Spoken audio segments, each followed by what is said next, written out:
Social Security, and the surprising analysis about your monthly benefit. I have all the details and what you need to know right here in the video, so let's get right into it. Alright, now in this video, I do want to discuss with you the details of a recent analysis released talking about Social Security that's actually pretty surprising, and many people may not even realize this. Let's get into it and discuss all those details. However, really fast before we do, thank you so much for joining me. If you're new here or if you haven't done so yet, please make sure to subscribe by hitting the button right down below the video, as it's totally free to do so, and because I am your one and only daily advocate, I'm here for you right by your side each and every day, as that's my dedication, that's my commitment, and that's my promise to you and everybody right here in the community to continuously watch all this new information hitting the wire, doing the necessary research, and breaking it all down into these short videos so you can stay posted on what's out there right now. They may impact you, your money, your benefits, your lifestyle, your bank account, and of course anything popping up we can possibly grab and or take advantage of. So again,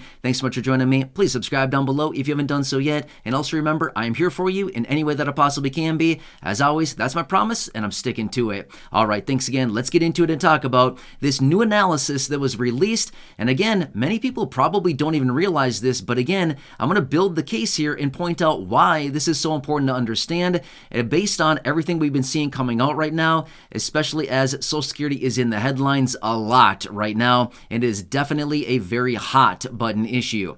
Alright, so if you've been watching the videos here on the channel for any length of time now, you know that right now Congress is going a little bit nuts about Social Security. The administration is talking about Social Security constantly. The president is out talking about Social Security all the time right now. It is in the headlines a lot. Well, let me break down this analysis for you. And again, like I said, many people don't recognize this because you probably hear this out there right now. You probably hear that anybody that takes Social Security at 62, it kind of gets a bad rap, right? You hear about this all the time. Oh no, don't take Social Security at 62. You'll have your benefits reduced significantly. And many people always say, wait until your full retirement age. But is that really the best thing? Let me talk through the details really quickly, and you'll see really quickly from this analysis right here that maybe taking at the age of 62 is probably the best option for a lot of people. Now, one quick disclaimer. I'm not here to tell you what to do, okay? I'm never here to tell you what to do in these videos. I'm not here to say, oh, you should claim at this age, you should wait, you should not. I'm never here to do that, but rather I'm here to inform, and I'm here to educate, and I'm here to help you out as much as I can. So again, please remember, it's very specified. Everybody's situation is very, very different. There is no one size fits all for everybody. Everybody's situation is so very different. It's a very complex topic. So again, we've got to look at everybody's situation individually. So again, obviously, I cannot, advise here in this video for any one person in particular. However, let's look through the numbers here and this analysis, and you'll clearly see what's going on here. All right, so I'm going to lay out the situation that was laid out exactly in this analysis. Two people, both of them exactly 62 years old, okay? We're going to look at two different people side by side, both of which are exactly 62, and we'll see how the whole numbers shake out here to see what's going on. All right, so let me lay the groundwork for you really quickly with these two people, and you'll quickly see exactly what's going on with their monthly benefit.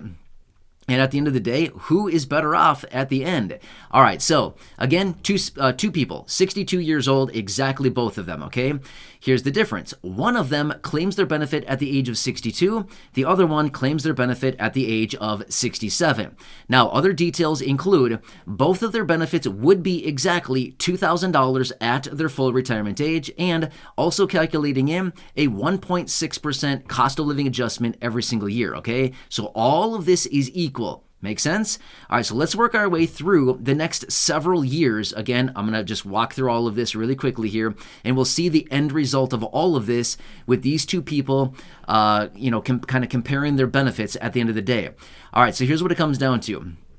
Person number one claims their benefit at the age of 62. Right away, they start getting their benefit. Now remember, claiming benefits at the age of 62 or early prior to full retirement age, in this case 67 with the other person, benefits are usually reduced by about 30%. In a lot of cases, that deters a lot of people, as in they look at it and think, I don't want to take a 30% reduction in my benefit. I'm going to wait until my full retirement age.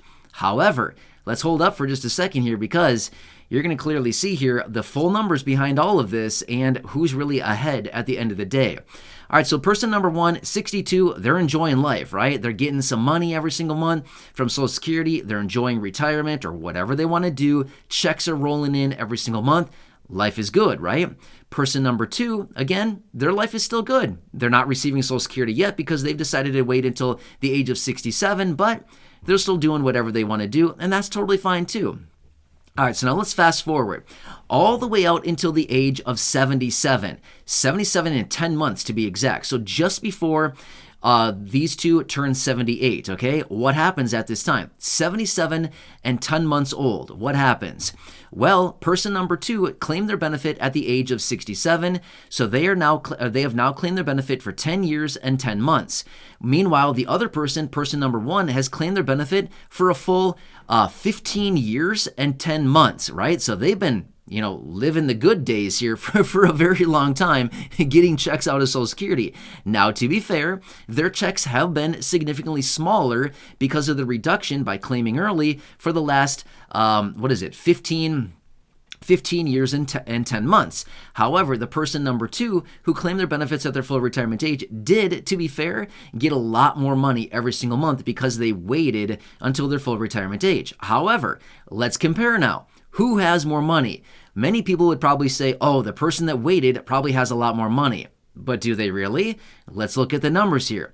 If we look at total amount of money that was actually received by Social Security from these two people, check this out. The person that claimed at the age of 62 and undergone the 30% reduction to their benefit received in total a little bit over $303,500. Okay, so $303,500 is what they've received over that 15 years and 10 months period of time. Not bad. It's a lot of money, right? Not bad at all.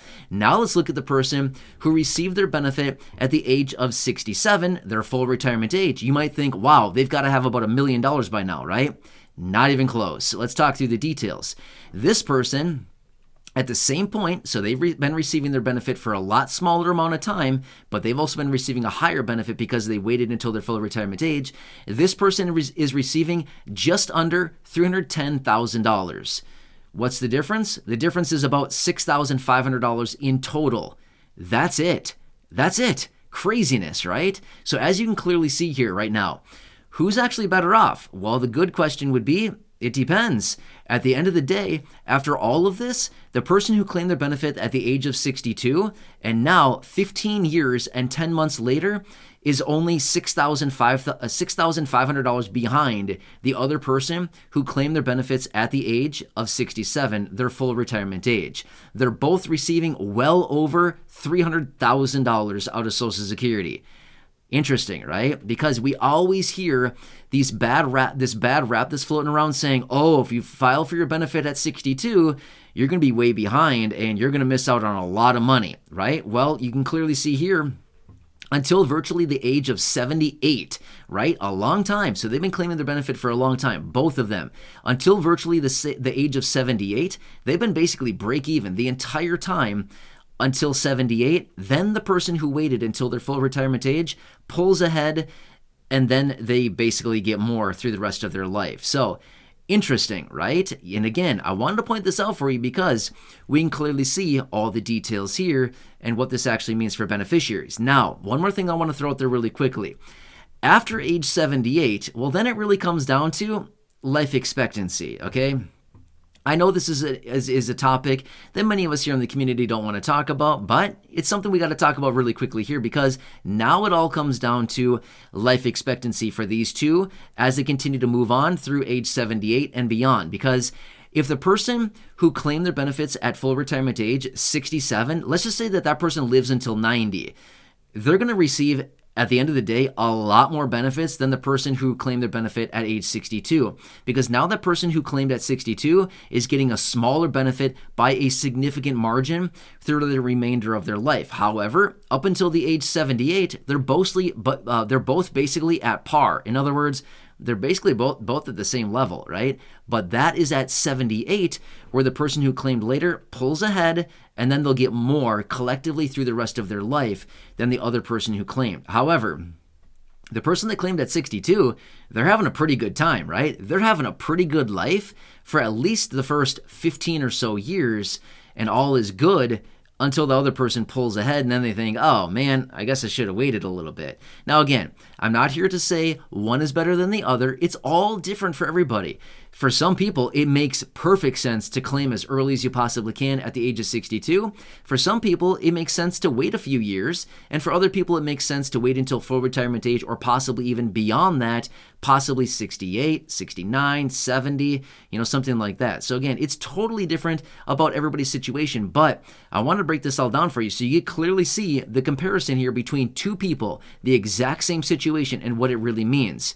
It literally means they break even at 78, and then that's where the differences make sense, okay? So just saying here, so this is something you probably want to take into consideration if you're on the fence as far as when you should claim their benefit, or if you have already claimed your benefit, and if people have said, oh, you should have waited, or wow, you should have claimed earlier, you can clearly come back and look at this report here, and you can see, well, at 78, we're fine, you know what I mean? We're totally at the same level at the age of 78. And then after that point, somebody who waits a little bit longer may be a little bit better off further on in their life over the coming years. So anyway, very interesting stuff here. Hope this one helps you out to better understand the situation. But these are the numbers. And again, we've talked about this before in other videos. The break even generally is around somewhere between about 78 and about 81 or so. Somewhere around that range is generally break even for the vast majority of people. So anyway, kind of interesting, right? So I want to break this down for you so you can clearly see the details here. No matter what happens, $300,000 is a lot of money, right? We talked about those details. $303,000 or $309,000 for these two people that I laid out in these two situations here. It's a lot of money. It's a lot of money, right? It's a lot of money. A lot of people would be very happy with that. But again, remember, that's on a monthly basis, month over month, year over year, for many, many years over a long period of time. So anyway, hope this one helps you. Again, I'm here for you in any way that I possibly can be. Please make sure to subscribe down below. It's totally free to do so. Share the video with your friends, family, social media, and go back and check out any of the other thousands of videos here on the channel. Until next time, enjoy your day, take care, and catch you again later in the next video.